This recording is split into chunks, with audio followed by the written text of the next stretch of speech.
Bonjour à tous, j'espère que vous allez bien. Aujourd'hui, on va parler de la fixation d'un tarif.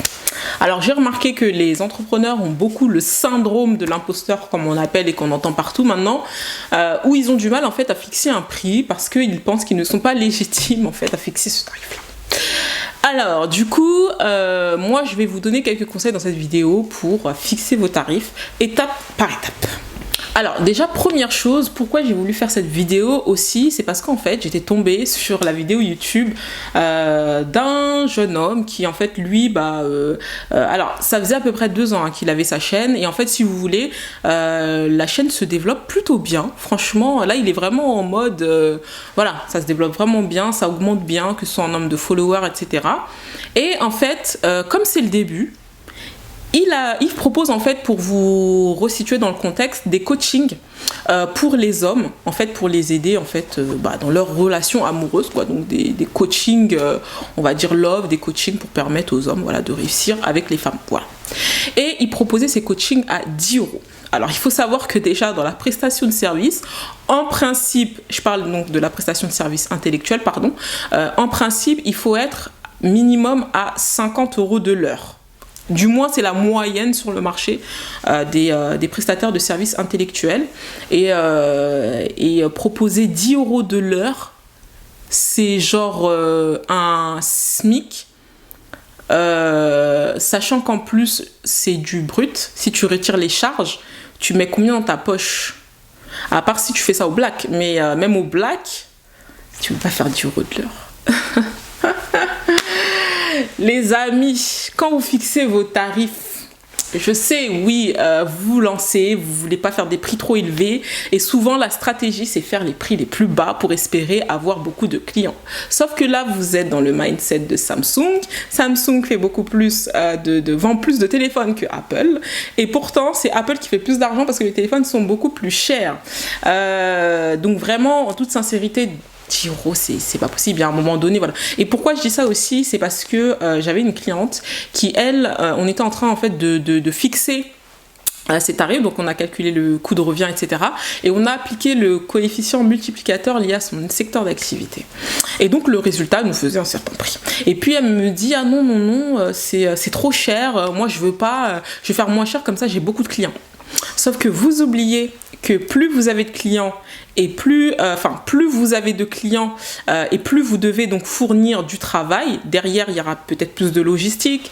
Derrière, peut-être qu'il y aura, je sais pas moi, plus d'essence dans son cas. Derrière, peut-être qu'il y aura plus de produits consommés, enfin de consommables, etc. Donc ça veut dire que derrière, vos charges vont augmenter, mais vos coûts ils sont tellement faibles qu'à la fin, dès que vous avez payé aussi les charges sociales que vous devez, dans le cadre de votre création d'entreprise, derrière à la fin ça vous fait pas grand chose dans votre poche. Et je suppose qu'on ne travaille pas pour la gloire quand on crée une boîte, on le fait quand même pour gagner des sous. Parce que sinon l'entreprise elle peut plus vivre, ça reste quand même le nerf de la guerre, donc voilà. Maintenant, si vous hésitez entre plusieurs tarifs, dans ce cas-là, faites tout simplement plusieurs gammes. Proposez plusieurs menus, proposez plusieurs services et comme ça à chaque fois vous allez mettre des offres différentes et ça va vous permettre du coup de pouvoir imposer des prix un peu différents si vous hésitez, si vous ne savez pas exactement combien il faut mettre. Après, il y a aussi des stratégies marketing qui se font, notamment quand vous allez mettre l'essence par exemple. Vous allez voir, on vous propose généralement 3 programmes. Enfin, quand vous allez nettoyer votre voiture plutôt, hein, c'est le meilleur exemple. On vous propose 3 programmes. Souvent, le programme du milieu, c'est le prix qu'on souhaite vous faire payer. Donc c'est le panier moyen en fait. C'est votre panier moyen qu'on souhaite que vous payiez. Et le prix du début, la première offre, vous avez 3 offres. La première offre est celle, certes la moins chère, mais c'est celle quand vous allez lire le contenu qui sera le moins attractif. Celle du milieu sera le plus attractif parce que vous allez avoir beaucoup de choses dedans et vous allez vous dire ah ouais, l'offre elle est alléchante. Et puis la troisième, vous allez avoir juste un truc en plus, mais le prix est tellement cher par rapport à celui du milieu que ça vous pousse à aller vers le produit du milieu. Donc du coup, au pire des cas, si vraiment vous hésitez, faites ça tout simplement, mais ne mettez pas des prix trop bas parce que sinon vous allez vous épuiser à la tâche. Après, il ne faut pas oublier aussi que le prix est un indicateur de la qualité de votre produit ou service. Si sur le marché, je sais pas moi, sur le Bon Coin, vous recherchez par exemple, je sais pas moi, un iPhone d'occasion et que vous le voyez à 50 €, à moins que ce soit l'iPhone de l'an 2000, je pense que vous allez vous poser sérieusement des questions sur la qualité du produit que vous allez acheter. Donc vraiment en toute sincérité, voilà, faites attention, même vous quand vous achetez du matériel sur internet, quand vous voyez que le prix il est trop faible, vous allez pas y aller. Après, prix très élevé ne veut pas forcément dire qualité.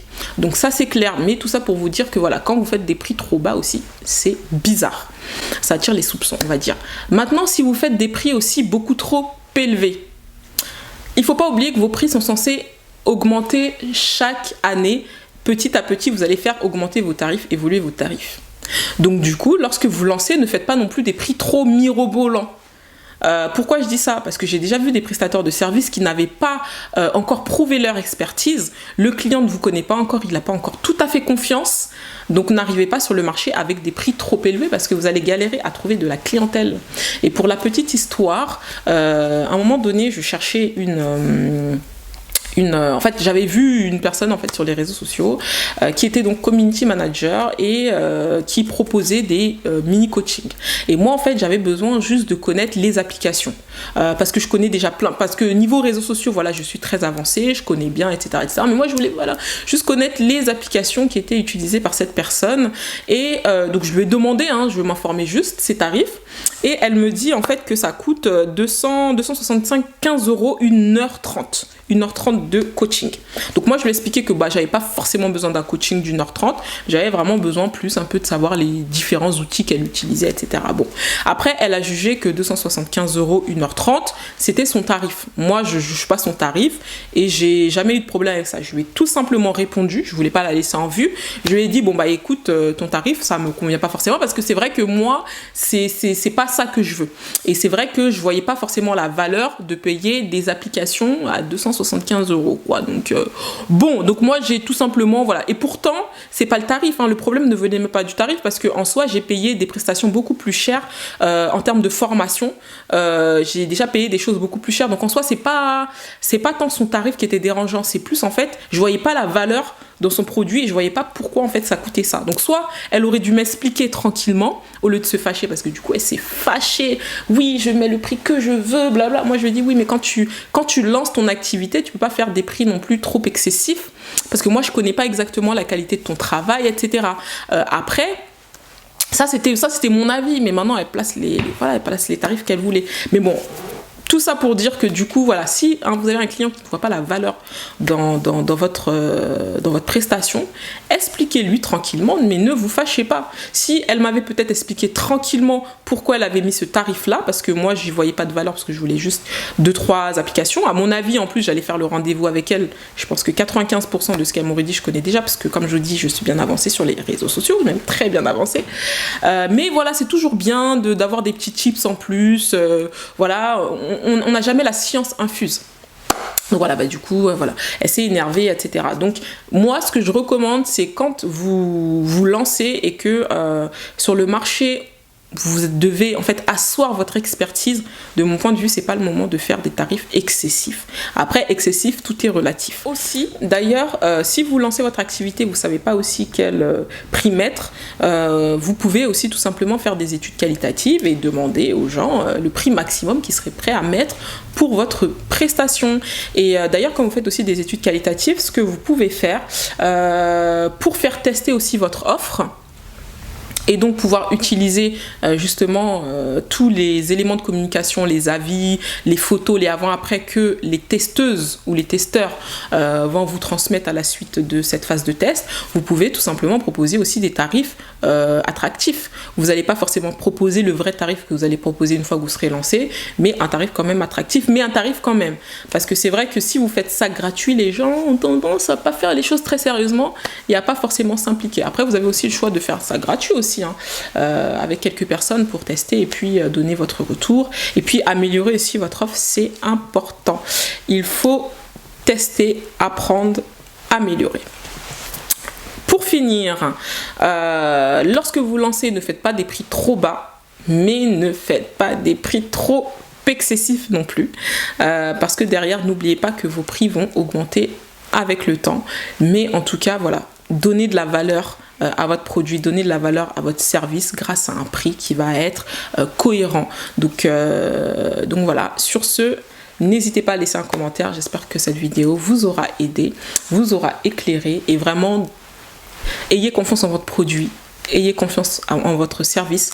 N'ayez pas le syndrome de l'imposteur. Si vous faites un bon travail, que vous avez des bons arguments marketing, les gens vont acheter votre produit. Vous allez toujours avoir des gens qui vont acheter.